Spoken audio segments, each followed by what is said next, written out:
apakah hukum ini diajarkan oleh Yesus kepada kita?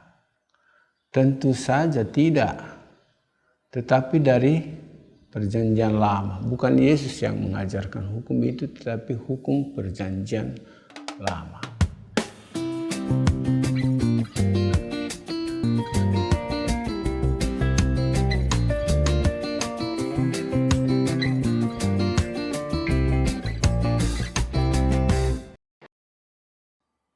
Saudara yang baik, selamat datang di channel Komisi Katekistik Keuskupan Padang. Pada kesempatan ini kami ingin menjelaskan mengenai poin-poin ajaran moral Gereja Katolik. Yang akan dijelaskan pada kesempatan ini mengenai cinta kasih yang sebenarnya ada 5 bagian besar yang bisa kita ulas. Pada kesempatan ini kita bahas mengenai cinta kasih. Nah, apa cinta kasih itu menurut arti kata? Umumnya ada 4 kata yang berkaitan dengan kata cinta kasih atau kasih. Kata pertama yaitu storge. Kata ini umumnya dipakai untuk menggambarkan relasi famili, relasi keluarga, relasi yang akrab antara anak, orang tua, dan antara katakanlah suami istri, lalu suami istri dengan anak-anak, dan antara anak-anak itu sendiri. Itu kata pertama. Kata kedua adalah kata eros. Inggrisnya love, desire. Kata ini untuk mengekspresikan relasi antara sepasang kekasih atau relasi antara pria dan wanita. Jadi lebih relasi romantis. Tetapi itu tidak selalu berarti terkait dengan katakanlah genital atau seksualitas. Tidak selalu begitu. Lalu kata yang ketiga adalah kata filio, kata kerja, kata benda nyata adalah filia.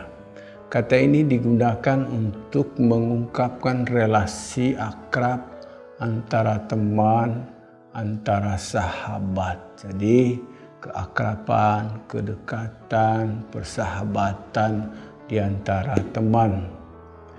Lalu kemudian kata yang keempat, kata terakhir adalah agapau, kata kerja agapau, mencintai. Lalu kata bendanya agape, cinta. Nah, kata ini dipakai untuk menyatakan pengorbanan kepada orang lain tanpa pamrih, tanpa imbalan. Semata-mata untuk kebaikan dan keselamatan orang yang dicintai. Tidak semua kata itu muncul dalam kitab suci. Kata yang paling umum adalah kata filio dan kata agapau atau filia dan agape. Kedua kata itu umumnya dipakai untuk menggambarkan relasi Allah, hubungan Tuhan dengan umatnya, dengan manusia, relasi manusia dengan penciptanya, dengan Tuhan Allah, dan relasi antar sesama manusia. Nah, itulah tadi keempat kata yang terkait dengan cinta kasih. Storge, filia, eros, dan agape. Lalu itu arti kata. Yang kedua, rumusan cinta kasih Perjanjian Lama. Bagaimana sih rumusannya? Nah, dikatakan dalam kitab suci kita, pernah orang bertanya kepada Yesus, "Guru, hukum manakah yang terutama dalam hukum Taurat?" Itu pertanyaan orang Yahudi. Lalu Yesus menjawab, "Kasihilah Tuhan Allahmu dengan segenap hatimu, dan dengan segenap jiwamu, dan dengan segenap akal budimu. Itulah hukum yang terutama dan yang pertama. Dan hukum yang kedua yang sama dengan itu ialah kasihilah sesamamu manusia seperti dirimu sendiri. Pada kedua hukum inilah tergantung seluruh hukum Taurat dan kitab para nabi. Itu bisa kita lihat dalam Matius bab 22 ayat 36 sampai 40. Nah, rumusan lain yang sedikit ada tambahannya disampaikan oleh Lukas kepada kita. Dikatakan pada suatu kali berdirilah seorang ahli Taurat untuk mencobai Yesus. Katanya, "Guru, apa yang harus kuperbuat untuk memperoleh hidup yang kekal?" Jawab Yesus kepadanya, "Apa yang tertulis dalam hukum Taurat dan apa yang kau baca di sana?" Jawab orang itu, "Kasihilah Tuhan Allahmu dengan segenap hatimu, dengan segenap jiwamu, dan dengan segenap kekuatanmu, dan dengan segenap akal budimu. Dan kasihilah sesamamu manusia seperti dirimu sendiri." Lukas bab 10 ayat 25 sampai 27. Nah, saudara yang terkasih, apakah hukum ini diajarkan oleh Yesus kepada kita? Tentu saja tidak. Tetapi dari Perjanjian Lama. Bukan Yesus yang mengajarkan hukum itu, tetapi hukum Perjanjian Lama. Nah, Yesus menjelaskan kepada orang yang bertanya, tentu orang Yahudi ahli Taurat, bahwa pada kedua hukum itulah tergantung seluruh hukum Taurat dan kitab para nabi. Nah, itulah hukum Perjanjian Lama. Hukum kasih Perjanjian Lama ini menempatkan mengasihi diri sendiri sebagai ukuran mengasihi sesama. Kalau aku tidak sanggup mengasihi diriku, maka aku juga tidak bisa mengasihi sesama, kurang lebih begitu. Nah, sejauh mana aku mengasihi diriku, maka seperti itu jugalah aku mengasihi sesama. Bahayanya kalau kita salah seperti apakah mengasihi diri itu, maka salah pula lah kita mengasihi orang lain. Kalau benar mengasihi diri, maka benar pula lah mengasihi orang lain. Nah, itulah Perjanjian Lama. Lalu kemudian bagaimana rumusan cinta kasih itu dalam Perjanjian Baru? Rumusan cinta kasih Perjanjian Baru tidak lagi persis seperti Perjanjian Lama. Bagian pertama dari hukum itu tidak diubah oleh Yesus. Artinya tetap sama bunyinya, kasihilah Tuhan Allahmu dengan segenap hatimu, dan dengan segenap jiwamu, dan dengan segenap kekuatanmu, dan dengan segenap akal budimu. Namun bagian kedua itu sudah diubah oleh Yesus. Terutama yang diubah oleh Yesus adalah mengenai mengasihi sesama. Tidak lagi seperti Perjanjian Lama.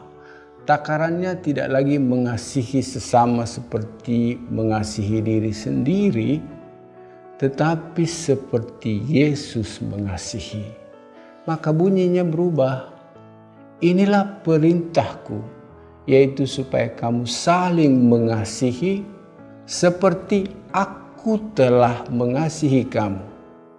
Tidak ada kasih yang lebih besar daripada kasih seorang yang memberikan nyawanya untuk sahabat-sahabatnya. Itu tertulis dalam Injil Yohanes bab 15 ayat 12 sampai 13. Dengan ini Yesus mengubah takaran, kriteria, syarat mengasihi orang lain dalam perjanjian lama dengan apa? Bukan lagi dengan seperti mengasihi diri sendiri, tetapi seperti Yesus mengasihi kita. Apa tekanan yang penting di sini adalah agape, pengorbanan tanpa pamrih. Jadi mengasihi itu dengan segenap jiwa seluruhnya dan seterusnya itu tanpa mengharapkan apapun. Pokoknya seperti yang Yesus lakukan. Kalau saya mengasihi seseorang itu berarti apa? Mengasihi tanpa syarat. Kalau saya mengasihi Tuhan itu juga tanpa syarat, tetapi sepenuhnya, seluruhnya. Itulah hukum cinta kasih perjanjian lama diubah oleh Yesus. Dan ini jarang sekali kita paham.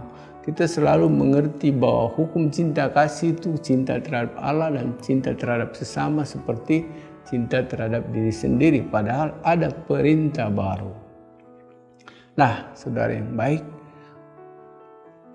poin keempat dari uraian ini. Bagaimana praktek cinta kasih itu dalam kehidupan harian kita? Dari arti kata tadi, kita lihat bahwa kasih itu adalah soal relasi, soal pengorbanan. Tiga kata pertama itu lebih pada relasi, sedangkan kata agape itu adalah relasi dan pengorbanan. Allah adalah kasih, bisa dilihat dalam 1 Yohanes bab 4, lalu kemudian ayat 8 dan ayat 16. Menariknya, pengarang ini memakai kata agape, itu berarti kasih. Allah yang adalah kasih itu adalah Allah yang berkorban, Allah yang menjalin relasi lalu mengorbankan segala sesuatu miliknya untuk umatnya. Itu artinya juga dia berkorban tanpa pamrih. Kata yang sama dipakai dalam Yohanes bab 3 ayat 16. Karena begitu besar kasih Allah akan dunia ini, begitu besar agapenya, begitu besar pengorbanannya. Dan karenanya ia telah mengaruniakan anaknya yang tunggal, supaya setiap orang yang percaya kepadanya tidak binasa, melainkan beroleh hidup yang kekal. Begitu besar agape, pengorbanan Tuhan melalui Yesus. Nah, melalui putranya Allah menjalin relasi, Allah membangun perdamaian kembali dengan manusia yang terputus karena dosa. Melalui putranya juga Yahweh Tuhan mengorbankan dirinya untuk keselamatan manusia. Saudara yang baik, dalam suratnya yang pertama kepada umat di Korintus, Paulus merinci sikap seperti apa atau bagaimana perilaku, sikap moral yang lahir dari relasi dan pengorbanan, lahir dari agape itu, baik kepada Tuhan maupun kepada sesama, yakni sabar, murah hati, tidak cemburu, tidak membegahkan diri, tidak sombong berarti rendah hati, mesti sopan, tidak mencari keuntungan diri berarti mencari keuntungan bersama, tidak pemarah berarti lemah lembut, sabar, pemaaf, adil. Bandingkan 1 Korintus bab 13 ayat 4-7. Pada bagian terakhir tulisannya dikatakan begini, demikianlah tinggal ketiga hal ini, yaitu iman, pengharapan, dan kasih. Dan yang paling besar diantaranya ialah kasih. 1 Korintus bab 13 ayat 13. Mengapa kasih lebih besar? Karena kasih itu abadi. Ya. Kasih agape adalah yang paling besar karena kasih atau agape adalah soal relasi antar pribadi. Seluruh perjuangan manusia dimaksudkan agar kelak ia memandang wajah Allah dari muka ke muka. Agape, relasi. Yang lainnya akan berhenti. Jadi yang pertama cinta itu abadi, sedangkan kedua yang lainnya tadi yakni iman dan pengharapan itu akan berhenti, akan berlalu. Jika kita sudah bertemu dengan Tuhan, maka iman dan pengharapan lenyap dengan sendirinya. Lalu kemudian kasih, agape, dan pengorbanan akan tampak dalam kehidupan harian kita. Mengasihi Tuhan mesti terbukti dalam upaya membangun relasi dengan Dia melalui doa pribadi, doa bersama, meditasi, membaca kitab suci, renungan, refleksi, menerima sakramen-sakramen, terutama sakramen Ekaristi dan pengakuan dosa, mengikuti dengan setia dan taat semua ajaran gereja. Di samping itu, kasih agape akan tampak dalam usaha membesarkan dan mendidik anak dalam Kristus, membantu dan meringankan beban hidup saudara dan saudari, terutama anggota keluarga, membantu meringankan beban hidup saudara seiman, dan juga saudara-saudari tetangga di sekitar kita.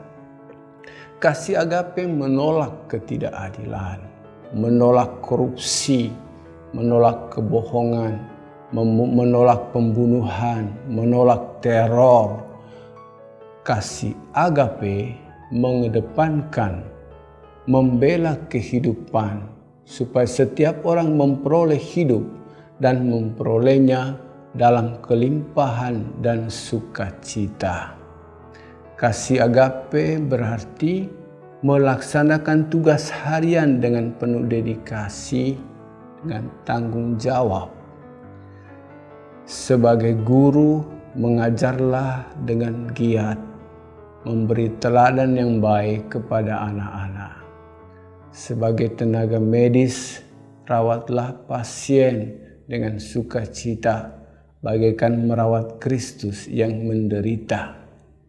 Sebagai petani, jadilah petani yang bekerja dengan gembira, tidak bersungut-sungut. Sebagai pedagang, jadilah pedagang yang tidak mencari keuntungan dengan rakus dan merugikan orang lain, tetapi sesuai dengan aturan takaran yang baik dan benar. Pendeknya, kasih agape akan melahirkan sikap yang baik dan benar dalam seluruh situasi hidup dan pekerjaan kita. Nah, inilah bagian pertama ajaran moral kita. Mengasihi Allah, mengasihi sesama, seperti Yesus telah mengasihi kita. Jadi takaran kita mengasihi orang lain bukan lagi seperti kita mengasihi diri sendiri, tetapi seperti Yesus yang telah mengasihi kita. Dan ketika itu menjadi takarannya, maka mengasihi orang lain itu adalah sebuah tindakan untuk berkorban. Memberi sesuatu, apa yang saya miliki, diberikan kepada orang lain, supaya dia memperoleh hidup dan memperolehnya dalam sukacita dan kegembiraan, tanpa saya mengharapkan balasan. Nah, itulah ajaran cinta kasih, dan bagian-bagian konkret lainnya bisa kita praktekkan dalam keseharian hidup kita. Sekian dan terima kasih. Nantikan kami pada video selanjutnya mengenai 10 perintah Allah. Terima kasih.